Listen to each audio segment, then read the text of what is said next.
어제 했었던 게 6세기까지 얘기를 했었는데 1세기부터 3세기까지를 고중 갈등기라고 하시면 되고요. 4세기부터 6세기까지가 이제 삼국 항쟁기라고 보시면 됩니다. 삼국 항쟁기의 결말이 만들어지는 게 이게 7세기입니다. 여기를 통일 전쟁기 시기라고 해요. 물론 신라가 이겼죠.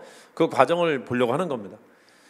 자, 어제 마지막에 얘기했었던 게 평원왕까지 얘기했었던 것 같은데, 평원왕 때 중국 정세 중에 중요한 게 수나라, 즉 그 남북주 시대, 분열 시대가 끝나고 통일하게 돼요. 중국은 통일되면 주변이 귀찮아. 힘들어요. 그러니까 중국은 가능하면 여러 군데를 좀 이렇게 좀 제재해야 돼요. 그래서 주변국들이 좀 평온해집니다. 그 평온했던 시기를 지나서 이제 좀 되게 고통스러운 시기가 올 거라는 걸 전제하는 겁니다. 수나라 통일했다. 수나라 통일하자 고구려 백제 신라가 다 긴장합니다. 가장 긴장하는 게 고구려예요. 고구려는 전쟁이 곧 올 것이다라고 해서 대비를 시작합니다. 이때부터. 그리고 백제하고 신라는 어떻게 대응하냐면은 수나라에다가 사신을 보내갖고 저 친하게 지내고 싶습니다라는 의견을 전파해요. 백제도 가갖고 같이 전쟁할까요? 같이 팀워크 이룰까요? 얘기합니다. 무왕도. 신라 진평왕도 가서 얘기를 합니다. 신라 진평왕 여러분들 잘 아시는 원강이라는 스님을 보내갖고 해요. 원강법사가 수나라 유학파 출신이거든. 그래서 둘 다 동맹을 체결할 것을 요구하는데, 백제는 동맹 체결하는 것을 요구하는 게 진심은 아니었던 것 같아요. 그냥 가서 한 말 같고, 신라는 진심이었던 것 같아요. 왜냐면은 6세기 이후로 신라가 왕따가 됐거든. 고구려 등쳤지, 백제 등쳤지 그래갖고 주변에 친구가 하나도 없는 상태거든요. 거기에 서서히 고구려 백제가 한 팀워크로 움직이려는 기운을 보이고 있었거든. 그러니까 신라는 가만히 있으면 되게 애매해지는 상황이란 말이에요. 그래서 적극적으로 중국에 구애를 합니다. 계속 이거 보내요. 이렇게. 자, 7세기입니다. 자, 그래서 영양왕 때 이제 7세기로 넘어가. 영양왕 때, 자, 이 사람 때 그 중국이 침공할 거라는 것을 강하게 위기를 느껴갖고요. 침공 당하기 전에 먼저 선빵을 칩니다. 그러니까 요동 우리 땅이 됐잖아요. 요동 옆에가 요서인데 요서 지역의 군사적 요충지를 먼저 장악을 합니다. 그러니까 되게 독특한 게 우리가 있잖아요. 단일민족 신화라는 게 있어갖고 다른 나라 사람들, 다른 혈통을 가진 사람들이 들어오는 것에 대해서 굉장히 좀 거부감이 좀 있단 말이에요. 이게 과거의 역사까지 소급이 돼갖고 이 순혈 혈통이 계속 이어졌다라는 것을 좀 긍지를 가지거나 그러길 좀 바라는 면이 좀 있어요. 근데 되게 웃긴 게 중국은 있잖아요. 그냥 주변에 있으면 다 지네 나라라고 하거든. 지네 나라는 전혀 상관도 없어요. 근데 다민족 국가니까는 이것도 우리 거, 이것도 우리 거, 이것도 우리 거 이지랄 하고 있단 말이에요. 걔들은. 우리는 우리랑 조금 다르다 싶으면 이거 아니야, 이거 아니야, 이거 아니야 이러고 있고. 그게 과연 이 생각이 맞는 건지에 대해서는 한번 볼 필요가 있다 생각을 합니다. 무슨 얘기 때문에 얘기를 하냐면은 한반도 주변에도 여러 이제 족속들이 있었어요. 족속들이 동화돼 가면서 이제 하나의 정체성을 가져가는 거거든요. 그 단일민족이라는 개념은 사실 성립하기 힘든 말이고, 말 자체가. 그 한반도 주변에 있었던 족속 중에 가장 대표적인 게 선거 말이 있었잖아요. 선비 거란 말갈이라고. 선비족은 일찌감치 중국에서 나라를 만들면서 중국화돼 갔었어요. 아예 걔들은 한화 정책을 피우면서 중국화 정책을 폈었습니다. 물론 선비족 중에서도 선비족의 정체성을 지켜야 된다라고 해갖고 중국화되는 것을 반대하는 사람들이 있었지만은 상당히 중국화되면서 선비족이라는 정체가 스물스물 사라져갔어요. 거기에 거란족은 몽골족에 좀 가까워요. 우리랑 조금 좀 거리가 있습니다. 근데 말갈족은 우리랑 계속 같이 지냈었어요. 그러니까 한국 역사에 포함을 시켜도 될 것 같아요. 우리가 시야를 조금만 바꾼다면은. 그러니까 말갈이 움직였었던, 고구려가 말갈을 고구려인으로 완전히 동화시키지 못했지만, 동화시키지 못했기 때문에 고구려 망할 때쯤 되면은 얘들이 다 이제 흩어져 나갔을 거 아니에요. 안타까운 것은 발해도 말갈을 완전히 동화시키지 못했던 것 같아요. 근데 분명한 것은 고구려하고 발해가 말갈을 예속시킨 채로 계속 같이 지냈었다라는 거예요. 고구려가 전쟁 나갈 때마다 말갈을 동원하는 사례가 굉장히 많거든. 같이 움직이는 사례들이. 이거 어떻게 볼 거냐라는 거지.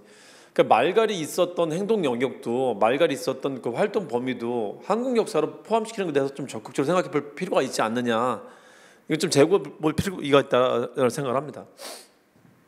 그래서 고구려가, 영양왕이 말갈 병사 1만을 데리고 요서지방을 선제 공격했다가 이제 이게 고구려 수나라 전쟁의 배경이 되는 겁니다. 선방을 먼저 쳐요. 이게 598년인데 7세기 되기 딱 2년 전이에요. 그래서 전쟁은 그냥 7세기 때 있었다라고 생각하면 편합니다. 자, 이것 때문에 수나라 초대 황제인 문제가 열이 받아갖고 이제 쳐들어옵니다. 뭐 열이 받은 게 아니라 원래 치려고 했었습니다. 자, 근데 이때 폭풍 때문에 그만뒀다라고 하는데 사실은 걔들 기록 남기는 스타일이 그래요. 그냥 자기들은 전쟁에 진 게 아니라 무슨 뭐 자연재해 때문에 그랬다라고 하는데 진 걸 겁니다. 많은 사람들이 죽고 돌아갑니다. 그리고 2차 때가 이제 큰 전투인데요. 2차 때 지 아빠 죽이고 왕이 된 놈이 있어요. 얘가 이제 고구려 정벌에 나서는데 수양제라고 합니다. 이때 100만 대군이 들어오는데요. 이 전투병이 100만이면 보급병이 2배입니다. 한 300만이 있었다라는 거예요. 이 기록에 이런 기록이 있어요. 우리로 치면 이게 400km인데 우리로 치면은 부산에서 선발대가 출발했는데 선발대가 서울에 도착할 때쯤에 맨 마지막 후발대가 저 이제 출발합니다. 부산에서 이러는 상황이래요. 엄청나게 많은 군대가 오는데 세계 전사에 유례가 전혀 없어요. 이렇게 많은 군대가 쳐들어온 것은 세계 전사 통틀어 갖고 100만 군대라는 게 동원되질 않았었으니까 이게 그래서 중국인들이 좋아하는 과장이 아니냐라고 말하기도 하는데 기록상 보면은 부대 편제가 있거든요. 몇 명이 뭐를 구성해 갖고 우리말로 하면 지금 사단, 대대, 연대, 중대 이렇게 나눠놨는데 그 편제들이 있어갖고 또 거짓말도 아닌 것 같아. 그러니까 어마무시한 군대가 들어오게 됩니다. 그 병력을 동원해서 고구려를 치는데 요동성에서 막혔었어요. 요동에 있는 고구려의 그 전초기지 그 성에서 막혔는데 거기를 뚫지 못하고 있었습니다. 황제까지 직접 왔는데 성 하나에 매여갖고 뚫고 나가지를 못하니까는 이제 수나라 황제가 이제 잔머리를 굴렸어요. 뭘 굴렸냐면은 군대가 많으니까 군대 중에 일부를 떼갖고 이 군대 중에 일부를 그냥 수도로 진격을 시키는 겁니다. 당시는 중간에 성을 뚫지 않고 가면은 이게 보급로가 차단이 돼갖고 이게 고립될 가능성이 있거든요. 그래서 성을 하나하나 차근차근 깨고 가야 되거든. 안 깨고 가면 되게 위험한 거거든요. 근데 이번에는 그냥 안 깨고 그냥 보낸 거예요. 100만 명 중에 30만 명을 별동대, 특공대로 빼갖고 30만 명을 평양으로 진격시킨 겁니다. 진격시키는데 개인한테 보급품을 직접 들고 가게 했어요. 그러니까 쌀까마든 의복이든 뭐든 간에 이거를 그 더블백에 메고 지들이 짊어지고 가게 한 건데 너무 무거우니까 행군 중에 있잖아요. 자기 식량을 스스로 챙겨드린 식량을 버리거나 숨겨놓거나 이제 그러고 간 겁니다. 그래서 압록강을 건널 때쯤 되면은 얘들이 굉장히 피폐해진 상태에 보급이 굉장히 지금 부족해진 상태가 됐다라고 합니다. 이렇게 됐을 때 우리나라 명장 중에 대표적인 사람이죠. 우리나라 3대 대첩 중에 하나라고 합니다. 을지문덕이라는 장수가 진짜 대단한 사람이죠. 지금 말하면은 적어도 군단장이나 아니면 참모총장인데 군단장이 있죠. 자기가 직접 적진으로 들어간 겁니다. 목숨을 걸고요. 고구려는 그게 있어요. 멋있게 죽는 걸 되게 숭상했던 나라였었어요. 죽음을 크게 두려워하지 않았었던 것 같아요. 장수가 잘했었으니까. 장수가 직접 적진으로 들어갑니다. 적진으로 들어가고 항복 의사가 있다는 거짓말을 합니다. 그래서 시간을 주면은 왕한테 얘기를 해갖고 정식으로 항복하겠다. 내가 그 의사를 먼저 전달하러 왔다라고 이제 거짓말합니다. 이때 수나라 장수들이 이 을지문덕을 잡으려고 했었습니다. 잡으려 했었는데 수나라 장수 중에 하나가 패장이지만 장군이다. 장군끼리의 그 예의를 지켜야 된다면서 항복하러 온 장군을 잡으면은 이거는 명예롭지 못한 일이 된다라고 이제 보내줍니다. 그래갖고 다행히 나옵니다. 나오면서 이제 그 을지문덕이 여기 그 수나라 군대의 정세를 잘 살피고 와요. 수나라 군대가 먹지 못하고 굉장히 피로해져 있다는 것을 잘 살피고 옵니다. 그걸 확인하고 난 뒤에 이제 작전을 피게 돼요. 근데 웃겨놓은 새끼들이 을지문덕을 풀어주고 나서 있잖아요. 아닌가? 해갖고 금방 잡으러 와요. 잡으러 오는데 을지문덕이 냅다 도망을 갑니다. 그래갖고 다행히 안 잡혔던 거예요. 풀어줄 생각 잠깐 있었지만 또 잡으러 왔었습니다. 그러니까 다행히 그 을지문덕이 죽지 않고 돌아와갖고 작전을 피는데 압록강부터 전투를 수행을 하는데 계속 패전을 합니다. 그래서 더 들어오게 해요. 걔들이 30만 대군이 평양 근처까지 쭉 들어오게 합니다. 평양 근처까지 쭉 들어오게 한 다음에 다시 한번 명분을 줘요. 항복할 거라고 명분을 줍니다. 그래서 얘들이 이제 철수를 하게 되는데 철수하는 군대를 쫓아가고 살수가 이게 청천강점으로 보거든요. 압록강하고 대동강 사이에 있는 강이 청천강입니다. 청천강을 건널 때쯤에 얘들을 몰살을 시켜버립니다. 30만 명 중에 2,700명 빼놓고 다 죽었답니다. 어마무시한 전투였었어요. 어마무시한. 그래서 엄청나게 큰 패전을 겪고 가요. 이걸 계기로 수나라 사실상 망합니다. 그러니까 수나라는 그렇게 오래가지 못해요. 되게 짧게 존속했던 나라입니다. 그 뒤에 3차, 4차를 다시 그 수양제가 이게 욕심을 버리지 못하고 계속 쳐들어오는데 이때는 제대로 되지도 않아요. 그리고 결국은 고구려 원정으로 피폐해지고 난 뒤에 결국은 망합니다. 수나라가. 아주 큰 전투였었습니다. 이게 7세기 초반이었었다. 이게 612년이고요. 이게 613년, 614년에 있었던 겁니다. 이게 제일 큽니다. 살수대첩, 을지문덕.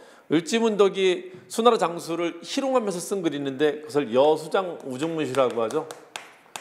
여는 더블여자인데 누구누구에게 그런 뜻이에요. 수나라 장수 우중문에게 보낸다라고 하는 겁니다. 당신의 계책은 하늘을 놀라게 했고 지리를 통달했고 이미 쌓은 업이 있으니 만족하고 그만 돌아가는 게 어떠냐라고 하면서 한껏 높여주는 척하면서 이렇게 약 올리는 거 있잖아요. 약 올리는 거 이제 그렇게 하는 글을 보냈던 겁니다. 상당히 잘 나오죠. 잘 기억해 두세요. 온달은 어제 얘기했었죠. 영양왕이 처남인데 왕이 즉위하자마자 제가 한번 갈게요. 그 신라한테 뺏긴 땅 한강을 다시 되찾아오겠습니다 했다가 가서 거기서 전사합니다. 영양왕이 아들이 없어갖고 이복 동생이 왕이 되는데 영유왕입니다. 영유왕이 수나라하고 전쟁할 때 되게 뛰어난 장수로서 큰 공을 세웠던 사람이었었는데 그 전쟁을 경험하고 난 뒤에 사람의 패턴이 두 가지가 있는 것 같아요. 해볼 만한데? 라는 자신감을 가진 사람하고 거봐 이런 전쟁이 다시는 있어서는 안 돼. 오히려 전쟁을 기피하는 쪽으로 나오게 되는데 영유왕은 그렇게 잘 싸웠던 사람이었음에도 불구하고 전쟁을 기피하는 쪽으로 합니다. 또 전쟁이 있어서는 안 된다라고 해요. 영유왕이 즉위하는데 수나라 이때 망하고 그 국제정세가 당이란 나라가 새로 건국하게 됩니다. 그러니까 당이란 나라 건국하는데 영유왕은 당한테 철저하게 무릎을 꿇어요. 심지어 뭐를 보내주냐면요, 국가의 GPS를 보내줘요. 당시 국가의 지도를 보낸다는 것은 국가 탑시크릿을 보내는 거거든요. 국가 기밀을 보내주는 거거든.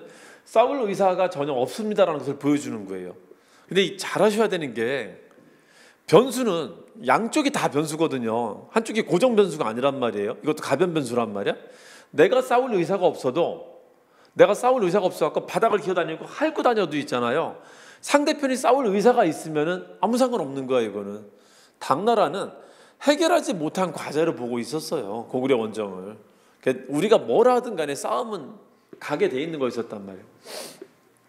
자, 영유왕 때는 당에 친당 정책을 폈었다는 걸 기억해 두시고요. 이것 때문에 당나라에 대한 태도를 두고 귀족들 사이에 온건파와 강경파가 크게 대립을 하게 됩니다.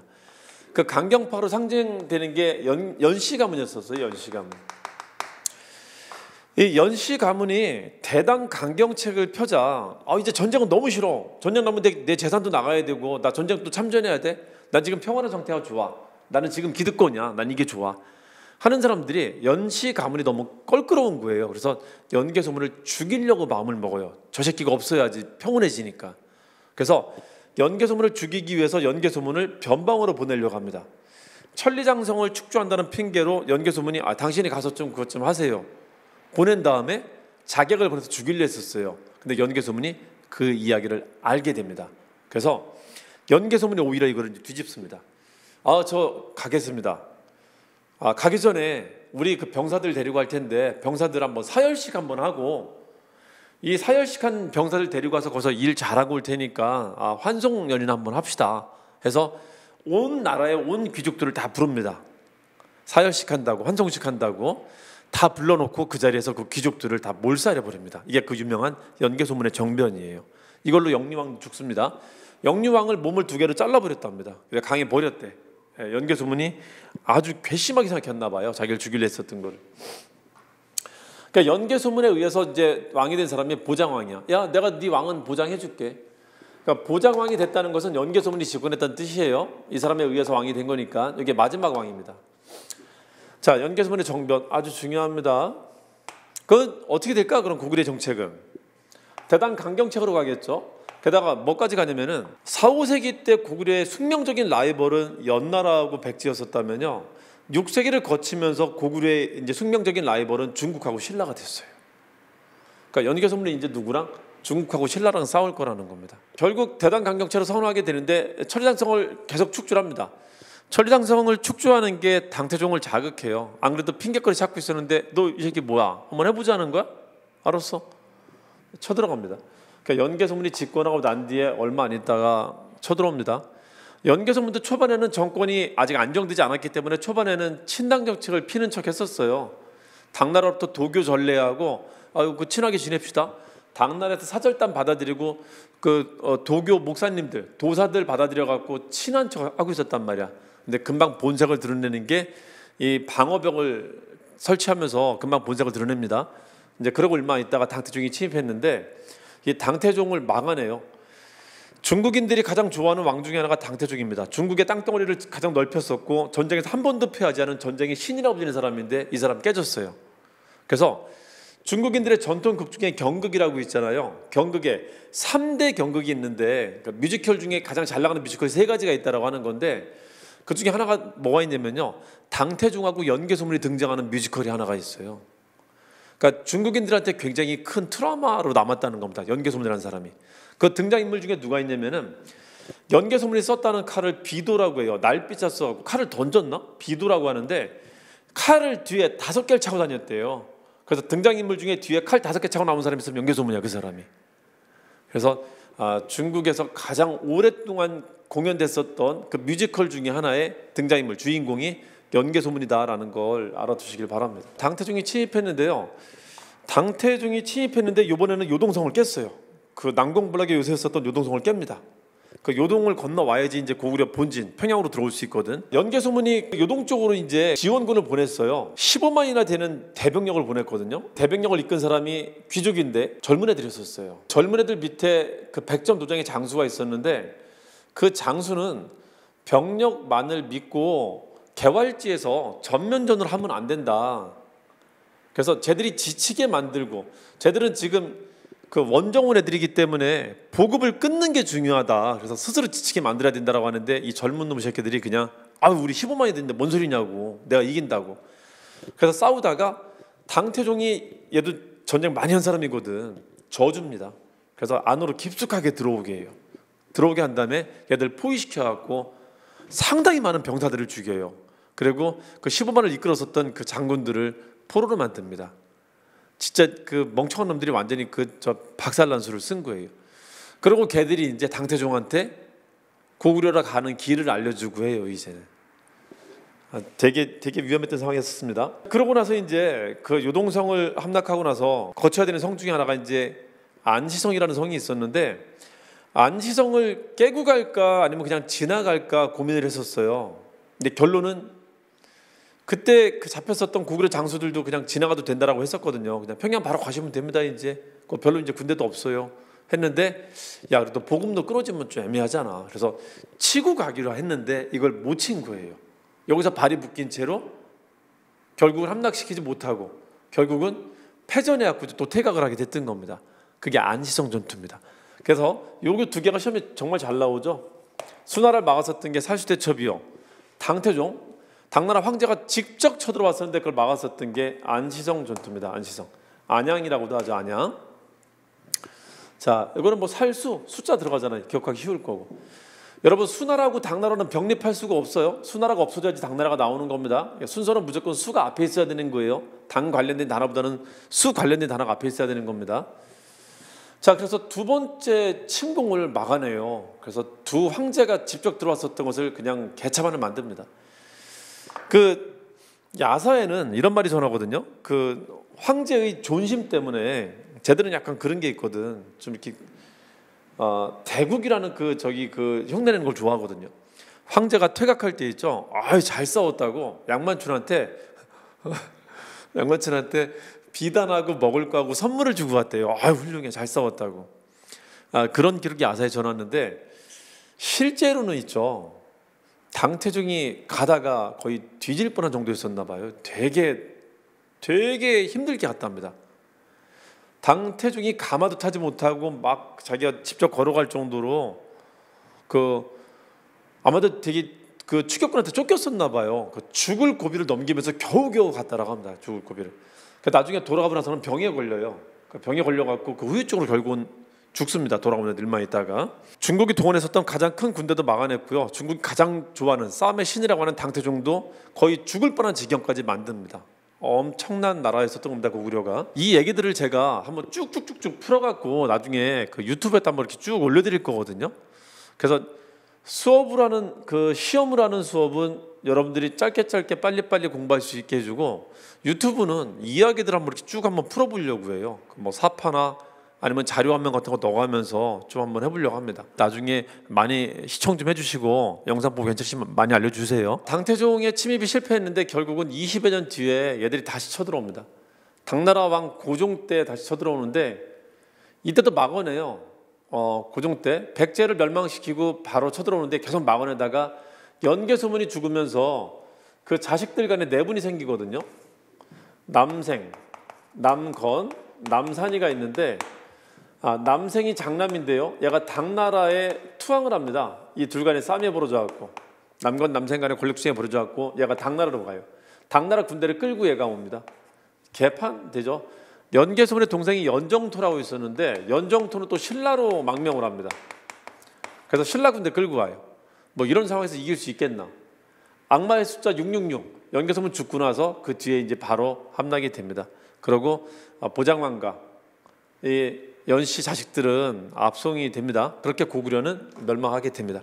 자, 그리고 이때 신라하고 백제 얘기도 간단히 한번 해볼게요. 자, 백제는 위덕왕이라는 사람이 있었는데요. 이게 저기 성왕 아들입니다. 이름은 창이라고 해요. 창, 부여창, 창왕이라고도 합니다.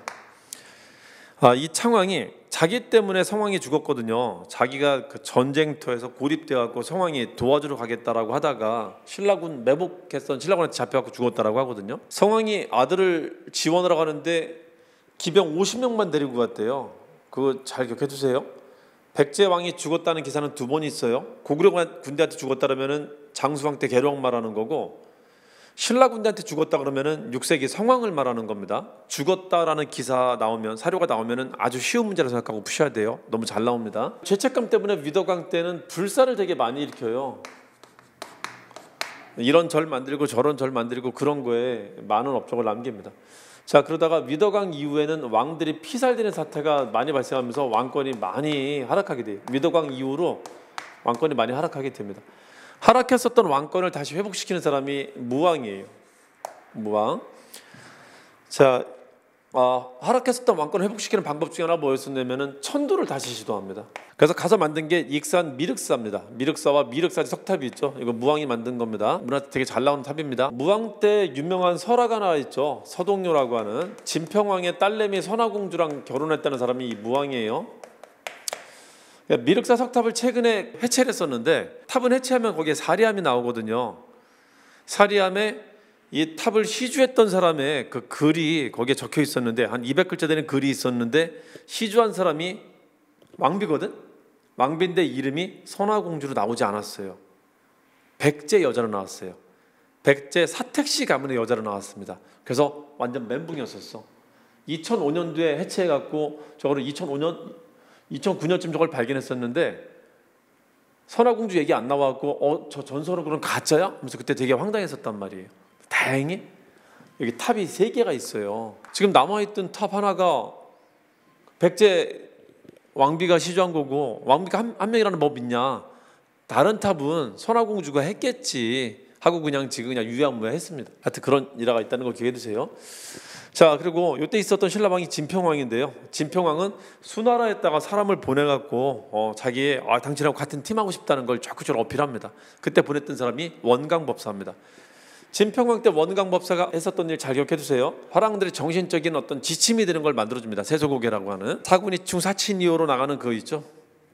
자, 그리고 걸사표라는 걸 만듭니다. 이게 군대를 애거라는 글을 말하는 겁니다. 수나라에다가 군대 요청했던 글입니다. 진평왕 때 신라도 진흥왕 이후에 진지라는 사람 때 진지가 귀족들한테 폐위돼 갖고 왕권이 조금 좀 떨어졌었거든요. 그걸 다시 회복한 게 진평왕입니다. 그래서 어느 정도 안정적인 기반을 만들어요. 무왕만 40년을 통치하고요. 진평왕이 50년을 통치하는데 이 긴 통치 동안에 상당히 좀 안정되게 만듭니다. 무왕 때는 왕권을 안정되게 만들고 그 아들인 의자왕 때는 이제 싸움하러 나갑니다. 그러니까 진평 때도 상당히 안정되게 만드는데 하필 이 사람이 아들이 없었어요. 아들이 없는데 무리하게 자기 딸을 왕으로 세우다가 여기서 좀 위기가 도래합니다. 신라는 선덕여왕 때 봅시다.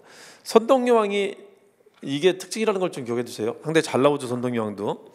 신라 7세기, 우리나라는 신라에만 여왕이 있었다. 신라 7세기 때 여왕이 처음 등장하는데 이게 여자가 왕이 되니까요.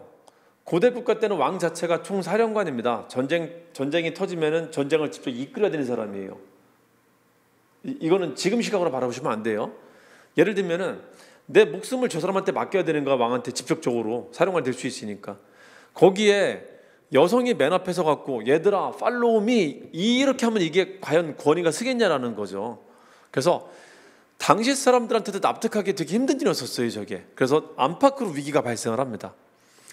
여자가 왕이 되니까 주변 나라가 우습게 알고요, 내부 귀족이 우습게 알아갖고 안팎으로 위기가 발생했던 시기라고 보시면 됩니다. 한편 여자가 왕이 됐기 때문에 통상적이지 않은 일이기 때문에 왜 여자가 왕이 될 수밖에 없었냐라는 것을 그 이미지를 만들어내야 돼요. 그래서 선덕여왕 때 있었던 중요한 일들이 뭐가 있냐면은 왕의 권위, 왕실의 권위를 세우려고 하는 일들을 많이 벌였다는 걸 기억하시면 됩니다. 잘 나오죠? 이번엔 자장이라는 스님이 등장합니다. 자장이라는 스님이 중국에 가서 어떤 신한테 들었대. 제가 중국 갔다 왔는데 중국의 어떤 선인이 얘기하더라고요. 요 탑만 세우면은 주변국들이 우습게 안 하고 주변국들이 알아서 와서 조공을 할 거랍니다. 왕이시여. 그러니 우리 탑 하나 만듭시다 라고 하면서 탑 만들자는 건의를 합니다.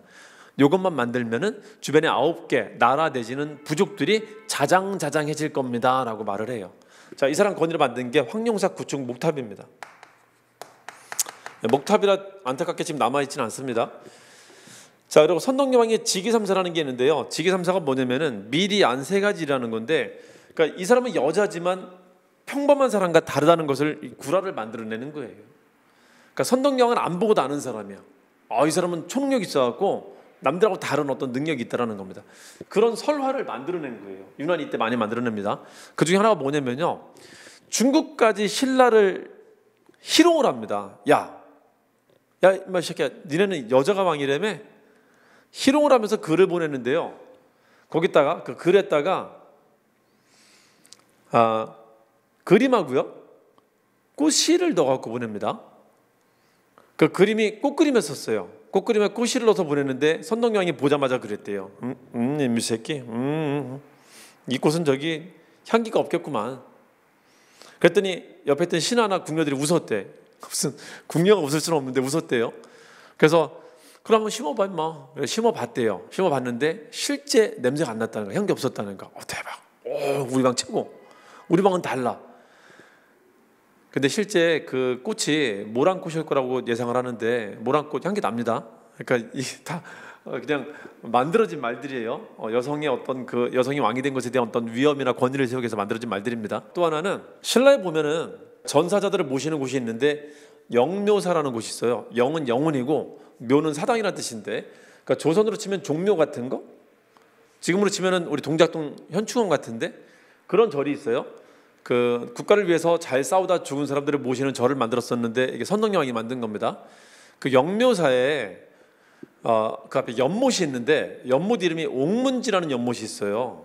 그 옥문이라는 게 여성의 생식기를 말하는 게 옥문이거든요. 옥문지에 한겨울인데 깨구리가 울고 있었다는 거예요. 그 깨구리가 우는 기이한 일이 벌어지자 선덕여왕이 이랬다는 겁니다. 이걸 암시하는 거야. 신라 그 변경 쪽, 국경 쪽에 가면은 여근곡이라는 계곡이 있는데, 여근이라는 것도 여성의 생식기를 뜻하는 단어입니다. 이게 같은 말이죠. 거기에 개구리는 남자를 말합니다. 그 개구리가 막 울고 있었다는 것은 성난 병사들 말하는 거예요. 거기에 싸우러 온 병사들이 있을 것이다. 뭐 신라를 싸우면 누가 있겠어요? 백제 병사들이 있을 것이다라고 했답니다.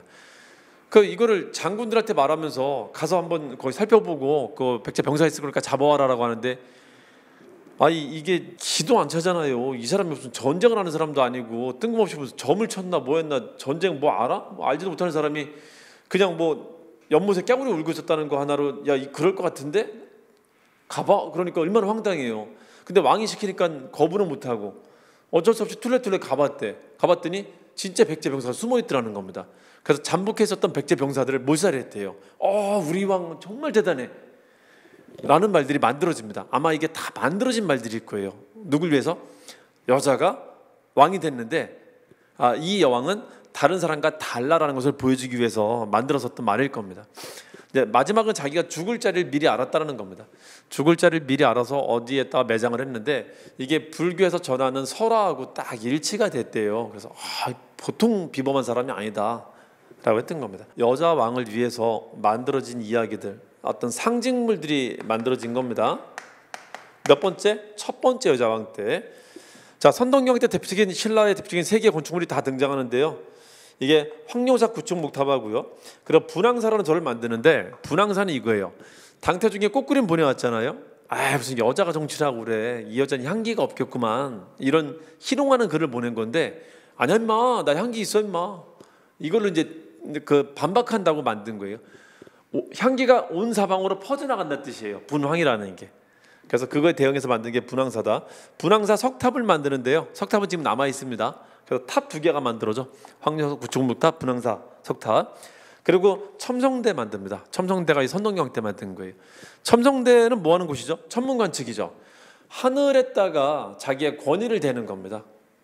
그게 실제 천문대로서의 역할을 하기는 힘들 정도로 위에 관측하는 공간이 좀 작았다라고 하거든요. 그래서 실제 과학자들이 올라왔고 천문 관측하는 거였었다기보다는 하늘에 대한 제사 같은 거나 아니면 하늘과 관련된 어떤 상징물을 만드는 걸 거라고 봐요. 하늘과 관련된 뭔가를 만들었기 때문에 이것도 상징물을 만든 겁니다. 그래서 이런 상징물들이 많이 만들었다는 걸 기억하시면 됩니다. 자, 그리고 첫 번째로 여자가 등장하니까 대내외적으로 위기가 터지는데요. 백제 의자왕이 여자라고 무시하고 쳐들어와서 신라 대야성을 함락시킵니다. 이거 엄청 잘 나와요. 이게 다시 백제와 신라가 전쟁이 시작된 건데 신라한테 굉장히 위기가 됐다는 겁니다. 경상남도 합천인데요. 합천은 충청남도 부여에서 경주까지 가려면 거쳐가야 되는 길목인데 경상도야. 경상도 코앞까지 백제군이 들이닥쳤다는 겁니다. 그것도 중요한 군사기지를 장악했다라는 거예요. 그래서 신라한테 엄청 위기가 됩니다. 의자왕한테는 아빠가 닦아놓은 왕권 강화를 기반으로 전쟁을 정말 잘한 게 되는 거고요. 의자왕은 대야성 함락 굉장히 잘 나옵니다. 자, 그리고 비담이라는 귀족이 있죠. 여자는 좋은 왕이 될 수 없다라는, 여자는 왕이 될 수 없어. 무슨 명분도 없어. 전혀 합리적이지 않아. 그냥 안 된다는 거. 인정하지 못하겠다는 거. 그걸 핑계로 난을 일으킵니다. 이걸 비담의 난이라고 하는데 이게 비담의 난의 와중에 선덕여왕이 자연사합니다. 그리고 다시 선덕여왕이 후계자로 다시 여왕을 세우는데 그게 진덕여왕입니다. 진덕여왕이 즉위하고 나서 김춘추와 김유신이 진덕여왕을 도와주거든요. 그 둘이 비담의 난을 진압합니다. 어렵게 진압해요. 비담 세력이 훨씬 셌었거든. 비담 세력이 훨씬 셌었고요. 김유신의 군대가 약간 위축됐었는데 하늘에서 별똥별이 한번 떨어졌답니다. 별똥별이 떨어지는 것을 당시 사람들은 누군가 중요한 인물이 죽는 거라고 예상을 했었거든요. 이건 왕이 죽는다는 신호다라고 해갖고 우리가 졌구나. 그래서 기가 죽었었대요. 그때 김유신이 큰 연을 만들어갖고 연에다 불을 붙여갖고 그 연을 이렇게 띄워갖고 별똥별이 다시 떴다라고 해갖고 사기를 이렇게 높였답니다. 김유신도 전쟁의 신이에요. 사람들의 마음을 움직일 줄 아는 사람이야. 그래서 사기를 다시 복돋고요. 오히려 비담 쪽 군대는 별이 다시 뜨니까 우리한테 불리한 건가 해갖고 또 사기를 떨어뜨렸대. 그래갖고 전세가 거의 지는 전세였었는데 역전을 시켰답니다. 그래서 비담의 난을 겨우 진압을 합니다. 대야성이 함락되는데요. 대야성 함락되는데 백제 장수들의 역할도 컸었지만은 그 신라 성주가 실수를 해요. 신라 성주가 김춘추의 사위였었는데요. 김품석이라고. 이 친구가 부하의 와이프를 강간을 합니다. 신라는 왕의 계보를 살필 때 머리가 돌아가거든요. 거기는 근친이 너무 심해갖고요. 이거는 그냥 가족관계를 설정을 할 수가 없어요. 막 이리저리 막 섞여갖고. 당시는 성이 지금보다 훨씬 좀 이렇게 개방적인 사회였었고요. 좀 문란한 사회였었고 성을 취하는 것도 있잖아요. 지금의 범죄 관념보다는 좀 덜했었어요. 물론 나쁘긴 한 거지만은. 그래서 그런 일들이 적잖이 이루어지고 있었습니다. 적잖이. 그래서 김춘추의 사위가 그 부하의 그 와이프를 이제 강간을 하는데 그 부하가 상관이니까 어떻게 못 하고요. 이제 억울한 감정만 가지고 있다가 백제 군대가 쳐들어올 때 이 백제 군대하고 내응을 해줍니다. 그래서 어이없이 망한 거예요. 한 사람의 실수가 나라를 국망까지 가게 할 정도의 큰 실수를 한 겁니다. 그래서 이 소식을 듣고 있죠. 김춘추가 자기 집 대청마루에 기대갖고 사람들이 앞에 왔다 갔다 하는데도 눈 하나 깜빡하지 않고요. 그냥 정신 나간 사람처럼 그러고 있었대요. 예전에는 이걸 가지고 김춘추가 자기 딸이 죽어갖고 딸이 죽음에 대한 슬픔 때문에 이 사람이 넋이 나갔다라고 평가를 했었는데 요즘은 이제 그런 말을 해요. 김춘추의 정치 생명도 날아갈 수 있는 되게 큰 실수였었단 말이에요. 그래서 김춘추는 지금 이것을 극복하지 않으면은 어쨌든 이 사람은 낙마할 수 있어요. 정적 생명이 끝날 수 있단 말이야. 그래서 김춘추가 모험을 합니다. 모험을 한 게 뭐냐면은 목숨 걸고 타국에 가서 군대를 구하러 갑니다. 그중에 처음 간 게 고구려를 찾아가요. 그래서 나이대가 비슷할 거예요. 둘이 거의 동년배급의 두 영웅이 만나게 돼요. 두 남자가 연개소문이라는 사람을 만나게 됩니다. 김춘추가 대화성 함당칸 그해 642년에 연개소문이 집권해갖고 막 집권자인 때였었습니다. 만나러 가는데 연개소문이 그 말을 안 들어줍니다. 무리한 요구를 해요. 너 이놈의 새끼들, 니네는 경상도 애들이잖아 임마. 경상도 이북의 땅은 고구려한테 갖다 바쳐. 그러면은 군대 보내줄게. 말도 안 되는 얘기하니까는 김춘추가 그거는 안 된다 하자 김춘추를 연개소문이 가둬버렸습니다. 사실 연개소문은 지금 당나라하고 강경책을 펴고 있기 때문에 신라국까지 이게 국경이 소란해지면은 양쪽으로 전선이 펼쳐지는 거거든요. 데리고 있는 게 좀 부담이 되기도 했었고요. 그래서 풀어줄 생각이 있었던 것 같아. 그 연개소문의 부하 중에 하나가 혹은 신라 간첩이 고구려 땅에 있었는데요.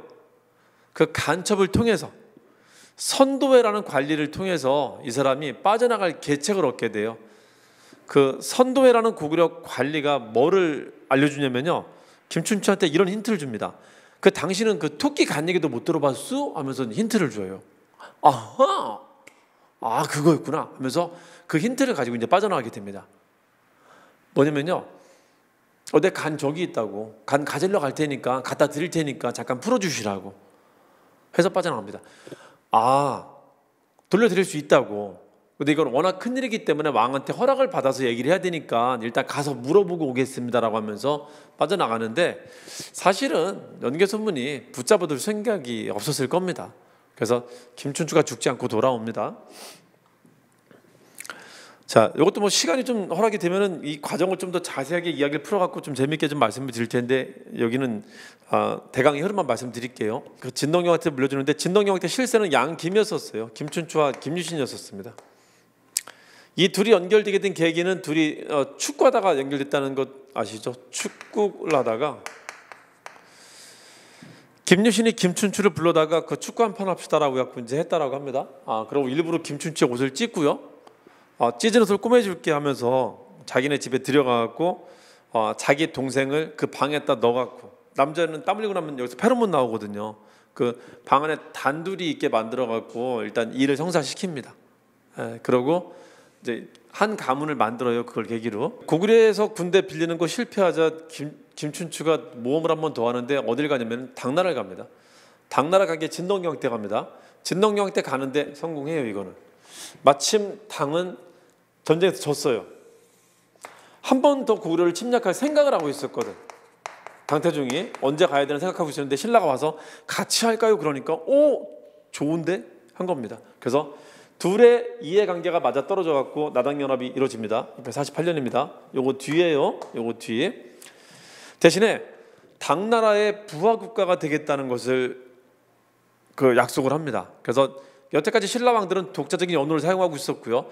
독자적인 정치 체제를 가지고 있었는데 다 버리고 이제 당나라 관제를 채택하게 됩니다. 당나라 관복을 입게 되고요. 이제부터는 당나라의 명확한 조공 국가로 가게 돼요. 이때 당태종한테 고맙다라고 하면서 당태종한테 글을 하나 쓰는데요. 이거는 왕 대 왕의 관계가 아니라 여자가 남자를 흠모하는 글을 써요. 그래서 되게 비굴한 글이라고 합니다. 태평송이라는 글을 씁니다. 이거는 당태종이 죽고 난 뒤에 쓴 거예요. 어쨌든 당태종한테 쓴 겁니다. 자, 그리고요. 지금 선동경 때 위기가 안팎으로 있었잖아요. 안팎으로 위기가 있는데 그나마 바깥의 위기는 나당연합으로 그나마 이제 좀 극복할 수 있는 기반을 만든 거고 안에도 위기가 있잖아요. 그게 누구죠? 귀족들이죠. 귀족들을 약화시키기 위해서 집사부라는 관청을 만듭니다. 이거 김춘추 아이디어예요. 집사부라는 관청을 만듭니다. 자, 또 이어서 봅시다. 자, 그리고 신라는 이제 무열왕이 즉위하게 되는데요.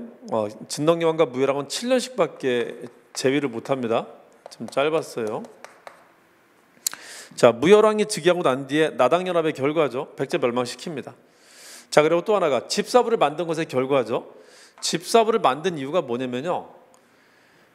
신라는 귀족회의라는 게 있어요. 화백회의라는 게 있어갖고 왕이 독단적으로 결정을 못하고 화백회의 의견을 들어야 됩니다. 근데 화백회의 애들이 머리가 굵은 거예요. 너무 의견이 센 거야. 심지어는 진흥왕 뒤에 진지왕을 폐위시킨 게 화백회의 결정으로 폐위시켰던 거거든. 왕을 폐위시킬 수도 있어요. 야, 이거 이래갖고 되겠나? 그래서 화백회의가 하는 역할을 대신하는 기구를 만든 게 내 집사야. 왕의 집사를 만든 겁니다. 그러니까 화백회의는 왕하고 갈등하는 관계라면 집사부는 왕의 신료입니다. 왕의 신하기구란 말이에요. 그래서 화백회의가 할 일을 이제는 집사부에다 시킨다고 이걸 만든 겁니다. 그래서 무열왕이 왕이 되고 난 뒤에는요, 집사부의 기능을 강화시키고요, 화백회의의 기능은 약화시키면서 귀족들도 서서히 약화시켜 나갑니다. 집사부의 대빵을 시중이라고 합니다. 집시라고 해요. 집시. 화백회의 대빵을 상대등이라고 합니다. 화상이라고 해요. 아이고 이 화상들. 화상들은 약화시키고 집사부 시중은 강화시킨다. 무열왕이 왕이 되고 나서는. 그래서 권력을 철저하게 왕 중심으로 만들어 가고 있습니다. 무열왕 때부터. 자, 무열왕 때부터는 다시 힘센 남자가 왕이 된 겁니다. 그래서 이때부터는 왕권을 다시 확립하는데, 이제는 귀족도 이길 정도의 왕권을 확립한다 해서 전제 왕권이 확립돼 가기 시작했다라고 합니다. 무열왕 때 백제 멸망시킨 게 요겁니다. 당태종이 죽고 난 뒤에 당고종이라는 왕이 있었는데, 당고종이 나당연합군을 이끌고 백제 먼저 멸망을 시킵니다. 백제가 멸망당할 때 백제 사람들이 좀 헷갈려 있었어요. 의자왕이 이제는 60대야. 의자왕의 아버지가 무왕인데요, 40년간 재위했었기 때문에 의자왕이 되게 늦게 왕이 돼요. 태자생활만 근 40년 합니다. 그래서 40대 왕이 되는데, 40대 왕이 되니까 되게 준비된 왕이었단 말이에요. 초반에 되게 잘 싸웠어. 근데 20년 지나니까 60대가 되니까는 총기가 되게 빠졌던 것 같아요. 그래서 충원하는 신하들을 멀리하고 자꾸 이 사람이 좀 이상해졌었단 말이에요. 그래서 이때 신하들의 건의를 이 사람이 수용을 못하고요, 이 전쟁의 위기를 제대로 판세를 읽지 못해갖고 저때 어이없이 망한 겁니다. 이 당나라 군대가 묘한 데 섰었어요. 고구려하고 백제 사이에 들어왔었습니다. 그러니까 백제도 아니고 고구려도 아니고 중간에 들어온 거예요. 그러자 이제 그 백제 이제 그 회의가 열린 거야. 어전 회의가. 뭐야 이거? 어디 가는 거야 애들? 거기 내렸으면 당연히 고구려 가는 거죠. 괜찮아. 해갖고 그냥 무시했단 말이에요. 그래서 일찍 막을 수 있는, 일찍 요충지에 선점해갖고 좋은 요새에서 막을 수 있는 기회를 놓치고 코앞까지 오게 해갖고 어렵게 싸웁니다. 망합니다. 그러니까 총기가 되게 많이 사라졌었다 이때는. 결국 의자왕은 당나라한테 압송당해 가게 됩니다. 이게 660년입니다. 백제 멸망을 합니다. 신라왕은 이때 무열왕이었었고요. 그리고 이제 신라왕은 문무왕이 등장하는데요. 무열 아들 문무왕이 등장하는데, 문무왕 때 삼국통일 이뤄냅니다. 자, 백제가 왕만 잡힌 거지 사실 백제 지방에도 군대 있거든. 그 백제 지방의 군대가 다시 재정비해갖고 군대를 모아서 다시 백제를 일으키려고 시도하는데, 이걸 이제 부흥운동이라고 합니다. 백제 부흥운동. 한 3년 정도 갑니다. 이 백제 부흥운동에 나섰었던 대표적인 인물들이 흑도복이라고 해요. 흑도복. 백제는 백도복을 잘 입고 다녔었는데 나라 망하고 난 데는 까만 도복 입었대요. 흑도복, 흑치상지, 도침, 복신. 이게 언제? 백제 멸망 뒤에 등장한 사람들이다. 이 사람들이 부여풍을 왕으로 세워갖고 부흥운동했었다고 합니다. 부여풍은 일본에 가 있었었는데요, 일본에서 돌아오면서 일본 군대를 요청해갖고 뒤에 일본 군대가, 어마무시한 군대가 들어오게 돼요. 일본 군대가. 그래서 백강이라는 곳에서 일본의 엄청나게 많은 군대와 당나라 군대가 싸우게 되는데, 이 백강이 금강입니다. 금강하구에서. 요 시기 때는 금강 전투가 되게 많아요. 왜 많냐면은 금강이 부여하고 웅진으로 들어가는 길이거든. 한강이 서울 들어오는 길이라면. 그리고 당나라 군대, 당나라 해군이 금강에 지금 거기 정착해 있었단 말이에요. 그래서 거기서 싸우는 겁니다. 근데 당나라는 대륙에서 전투를 되게 많이 치르고 있었지만은 외는 선진 전투 기술이 전혀 전달되질 않았어요. 그 섬에 있었기 때문에. 그래서 병력 수만 많이 왔지 당나라처럼 많은 전투 기술이 있었던 게 아니었기 때문에 그냥 제대로 싸우지도 못하고 그냥 망합니다. 정말 어이없이 그냥 순식간에 망해요. 그래서 많은 병력이 도와주러 왔었지만은 큰 성과를 내지 못하고 부흥운동은 사실상 이걸로 끝나게 됩니다. 더 이상 도와줄 군대가 없어요. 자, 그리고 문무왕 때 고구려도 멸망합니다. 백제 멸망시키고 다음 타겟이 당연히 이제는 고구려로 쳐들어갑니다. 백제 멸망 직후부터 계속 쳐들어가는데요. 연개소문이 살아있을 때는 계속 막아냈어요. 막아내다가 연개소문이 죽으면서 결국은 여기도 함락됩니다. 백제 멸망 후에 8년 뒤에 고구려도 멸망하게 됩니다. 이게 다 문무왕의 업적이에요. 백제 멸망만 무열왕 때 한 거고 백제 부흥운동, 고구려 멸망, 그리고 고구려 부흥운동까지 문무왕이 다 진압을 합니다. 고구려 부흥운동을 했었던 대표적인 인물 3명을 고검안이라고 합니다. 싸우려면 대검에서 싸워야 되는 거 아니야? 아니야, 고검에서 싸워야 돼. 고검에서. 고안무, 건무장, 이 사람이 안승을 왕으로 세워갖고 합니다. 흑도북풍, 흑도북, 고검안, 요 사람들을 잘 기억해 두세요. 자주 나오니까요. 자, 그리고 그 고구려 부흥운동까지 진압하고 난 뒤에 이제 누구랑 싸우냐면은 한반도에 들어와 있었던 당나라 군대가 나갈 생각이 전혀 없어요. 신라 땅까지 아예 쟤들이 잡아먹을 생각을 하는 겁니다. 이거를 신라가 일찍 눈치를 챘었어요. 그래서 고구려하고 싸울 때는 나당연합군이 갔지만은 신라가 전력 투구를 안 합니다. 그러니까 힘을 온전히 쏟질 않아요. 힘을 비축해둡니다. 고구려 멸망하고 난 뒤에는 틀림없이 우리가 이제 싸울 차례가 될 것이다 해갖고 힘을 비축해둡니다. 게다가 고구려 부흥운동 세력들 있죠. 이 사람들을 당나라하고 싸우게 유도를 합니다. 그래서 고구려 부흥운동 세력들을 나당 전쟁에 동원을 해요. 고구려 부흥운동 세력들을 지원을 합니다. 당나라랑 싸우게 만든 다음에 이 사람들을 지원해갖고 나당 전쟁에 이용합니다. 고구려 백제 유민들을 이용합니다. 이 사람들 동원해갖고 합니다. 그래서 이 전투는 한민족 대 중국의 전투였었다라고도 해요. 한민족 대 중국의 전투였었다라고도 합니다. 함께 싸웠다라는 거지. 자, 이름으로써 우리라는 인식이 명확하게 생겨나게 돼요. 우리라는 인식이. 이게 이제 한민족이 태동하게 되는 계기가 됐다라고 하는 겁니다. 자, 나당전쟁. 나당전쟁의 대표적인 전투는 매기라고 해요. 매기. 매섭게 싸워서 그 끝을 봤다라고 합니다. 매소성 기벌포. 기벌포는 금강 하구에 있는 포구예요. 이 백강은 백강, 이 비단백자인데 이 비단백자가 이제 금강을 말하는 거고요. 기벌포는 거기에 있는 포구 중에 하나인데 이것도 금강 하구입니다. 금강 싸움이 많죠. 금강에 당나라 해군이 거기에 있었거든. 자, 요걸 끝으로 결국은 당나라까지 쫓아내고 결국은 삼국 통일을 이뤄내게 됩니다. 이게 676년의 일입니다. 자, 이렇게 해서 삼국시대는 끝나고요. 이제는 통일신라가 만들어지게 됩니다. 통일신라가.